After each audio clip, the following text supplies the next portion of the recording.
Hello, everybody. Welcome to another episode of Wake Up and Smell the Tauntaun. I am your non-Jedi, non-Force-using host, John Maffio. And there has been news. There has been a plethora of news. This past weekend, we had the biggest Disney convention that's not Comic-Con. It's D23, or Star Wars Celebration, because they own Star Wars too. Oh, look at that. Disney owns Star Wars. Oh, I can't believe it. I cannot believe that's a thing that's been happening all this time. Oh, that was an accent that devolved from just a happy-go-lucky dude into Mickey Mouse. And I'm sorry for that. But this past weekend, we had D23. Some trailers came out. One in particular came out this morning as I woke up, and it's the first thing I saw with my eyeballs. And we'll get to that. I want to get to the non-trailer news first. So we talked about it last week, and we'll talk about it now. Again, they confirmed that they're making an Obi-Wan TV show with Ewan McGregor for Disney+. Apparently it takes place 8 years after Revenge of the Sith, so he's still the Obi-Wan Kenobi that we are familiar with in Revenge of the Sith. Maybe he's delving into the Ben Kenobi side of life as we meet him in this series. I delved into a little bit last week of what I think might be happening with the show, so I'm not going to go into it again, but just having confirmation is great, and the way they did it too is incredible. The way they did it was they had Ewan McGregor come out on stage with Kathleen Kennedy, the producer of all these Star Wars related products, TV and movie related, and Obi-Wan was like, I just called him Obi-Wan. Ewan McGregor said to Kathleen, "Can you ask me, am I going to play Obi-Wan Kenobi again?" And she said, "Ewan McGregor, are you going to play Obi-Wan Kenobi again?" And he goes, "Yes." And the crowd goes wild. I don't know if there's going to be any passages of time, or if we're going to stay in one exclusive monthly time period with this character just going through emotions of whatever he does in his routine now. But it's interesting because even I was watching a video this morning of Hello Greedo, and it's a thing where Obi-Wan Kenobi was this general, this leader in the Clone Wars. He was a big deal. He was part of the Jedi Council, and he stood for something. He stood for a cause, and now it's just nothing. He can't do anything about it.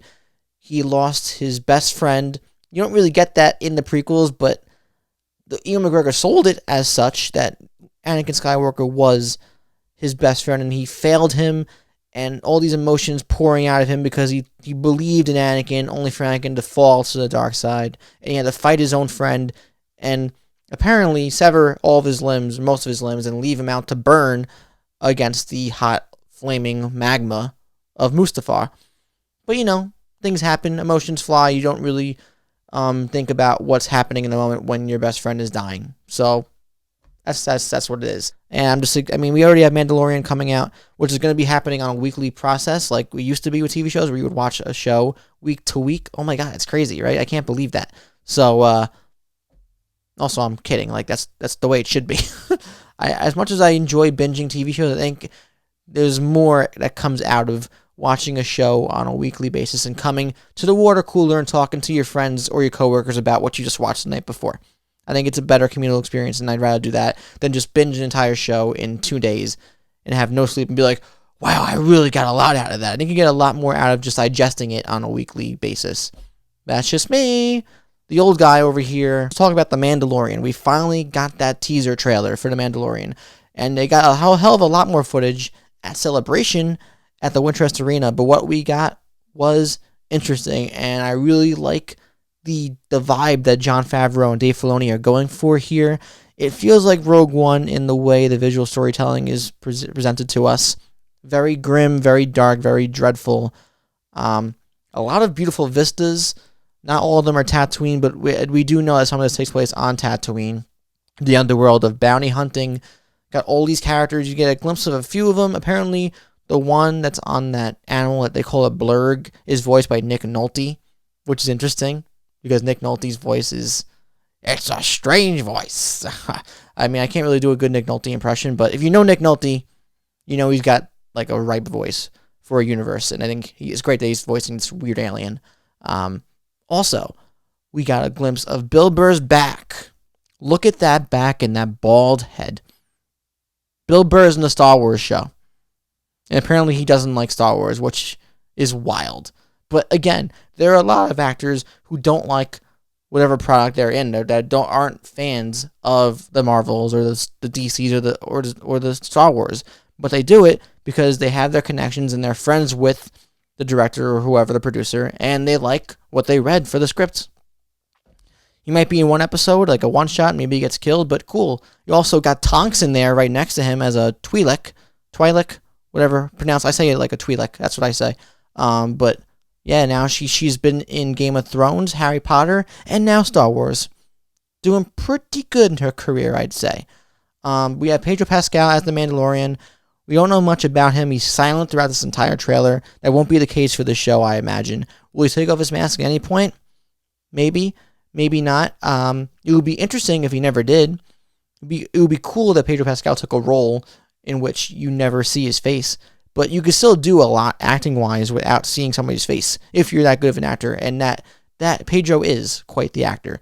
So I'm just excited to see him be in this role with all his characters. Giancarlo Esposito, Gus Fring himself, is in this.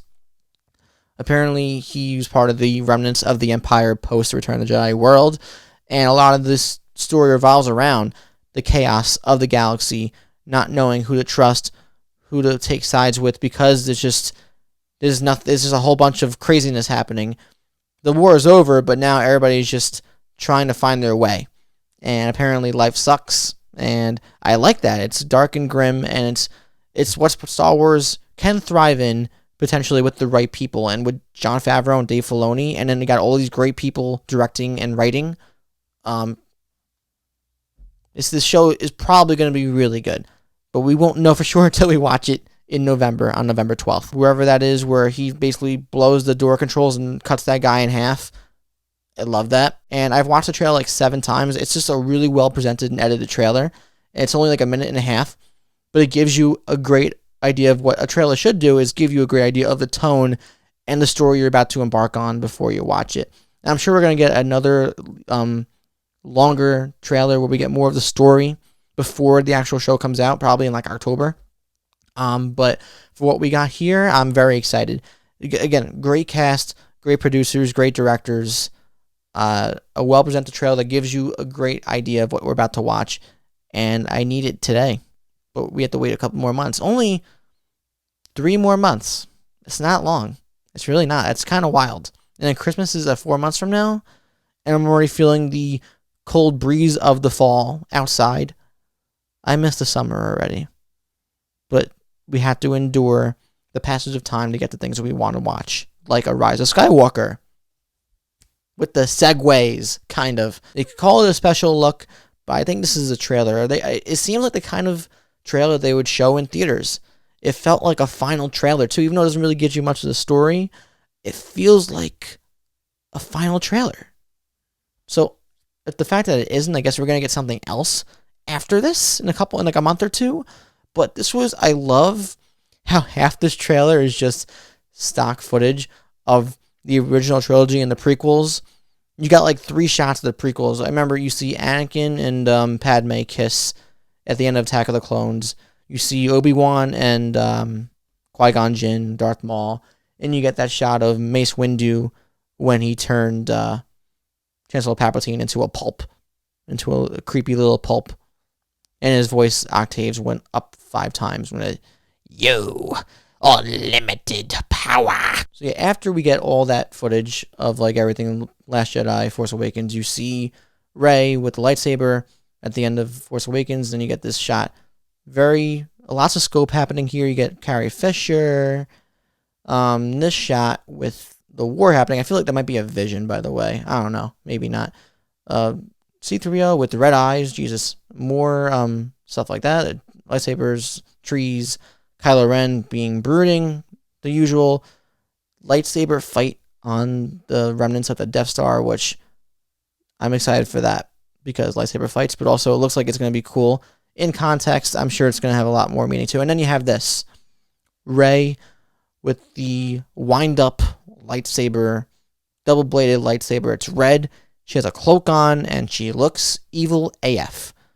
But it's just all over the news the other day, like, oh my god, Rey, she's evil. Again, I mentioned on yesterday's show, people will see an image and just come to conclusions right away based on one thing they saw. It was an image or a sentence. She's evil. First of all, we're talking about J.J. Abrams here, the guy who likes to keep secrets and keep things close to his chest until the movie comes out. I don't think he would show us a reveal like this in a trailer for a movie that comes out in 4 months. It's obviously a red herring or some kind of misdirect in the story. Also, have you seen the previous movies? Have you seen that our protagonists usually have visions of bad things happening to them? And it usually affects their decision-making. Anakin with the dreams of Padme dying, so he literally took to Chancellor Palpatine to get help because of the story of Darth Plagueis the Wise, and then he became Darth Vader. Or Luke Skywalker going into the cave in Dagobah and seeing himself in the mask of Darth Vader, and it made him fear for the loss of his friends, so he traveled to Cloud City, to Bespin, to fight Darth Vader. This shit happens all the time. It might be Rey or Kylo or somebody seeing that and thinking, oh shit, we gotta do something about this, which will lead to a conflict that might result in good or bad things. Because this is the last movie in the trilogy, I assume this movie's gonna end on a positive note. In retrospect, we're not really seeing much from this trailer. It's more new footage, but we still don't get a full grasp of the story here. It's just images compiled with great John Williams music to give you hype. And it does just that, especially with the first half where you get the build-up with the previous movies, telling you that this is the end of the Skywalker saga. This is the end. If this is all we got until December with the movie, I'd be perfectly content. But I'm sure since this is just a special look, we're going to get more. We're going to probably get one more trailer that actually has dialogue. This has 1 or 2 lines of dialogue, and it's Darth Sidious, Palpatine, Sheev, whoever you want to call him, saying, your journey has come to an end. I'm pretty sure that's not what he says. Your journey nears its end. Also, look at this poster. This poster is awesome. It's a little cheesy, kind of gives you the vibe of an earlier original trilogy poster, but I love it. It also has that clash of the lightsabers, which we know so well. It reminds me of Revenge of the Sith with Obi-Wan and Anakin fighting on Mustafar, with the lava flying up above them in the background in the posters for that too. And it'll look great in a theater when you're passing by. Rise of Skywalker, I'm excited for it. I've been a fan of these last 2 movies. Force Awakens was a pretty cookie cutter Star Wars movie, but it was told really well because JJ is such a great director that he was able to make like a familiar script with new characters work so well. I saw that movie like 5 times in theaters. Part of it is because I just was really excited for Star Wars again, coming back with the original characters like Han Solo and Carrie Fisher as Leia and all that, Chewbacca, But it was a really well-made movie. And Last Jedi I saw 3 or 4 times too, because I just really liked it. And I'm not in the majority for that. I know that. We still don't know. Really, we don't know jack shit about this movie. We don't. We can only speculate. But we have Kylo being bad. You got what seems like a big war happening because we are seeing wars in the stars. It's called Star Wars for a reason, right? But you have the Resistance lining up against this looming malicious army of Star Destroyers, which also, if that's not part of a vision and that's actually going to happen, we'll see how that works. But people are going to die. People are definitely going to die. Whatever's going on with C-3PO with the red eyes, I don't think it's a reflection. I think it's actually him, so we'll wonder what's happening there. And we don't know much about these characters either on this desert planet, which I know it's not Tatooine. I already forgot the name of this new planet, which is also a desert planet. And then also, they've also said that, JJ has said that Carrie Fisher is the heart of this movie, and they couldn't have made this story without her. So whatever that means, could just be buzzwords, flash words, flash sentences. They get people like buzzing like, ooh, like what does that, yeah, like what does that mean? It's a JJ thing to say. But I believe him when he says that she is essential to this story. So whatever they did with the footage from Force Awakens and bringing that footage into this new story, and I'm sure if it's done really well, it's going to make me cry a tear or two. Both JJ and Ryan have done that for me, bringing out the emotions, and I'm sure it's going to continue here. And having that being said, I think that will conclude today's episode of Wake Up and Smell the Tauntaun. Thank you for watching. If you haven't subscribed already, please do if you would like to. And also ring that bell so you're always notified of a new episode of this or my other movie show on any given week. Let me know down below what you think of the Mandalorian trailer, the special look, behind the scene, behind the viewing, witnessing of the rise of Skywalker, and Obi-Wan Kenobi TV show. What do you want to see from it? Once again, thank you for watching. I'll see you guys next time. I'm going to watch these trailers a few more times, both Mandalorian and Rise of Skywalker, to get pumped for November and December, because pretty prolific time to be a Star Wars fan. Star Wars is ubiquitous, whether you like it or not, but hopefully the content serves to a quality that we can all be satisfied with, even though it's all over the place, literally. I'm John Maffio. May the Force be with you, and I'll see you guys next time.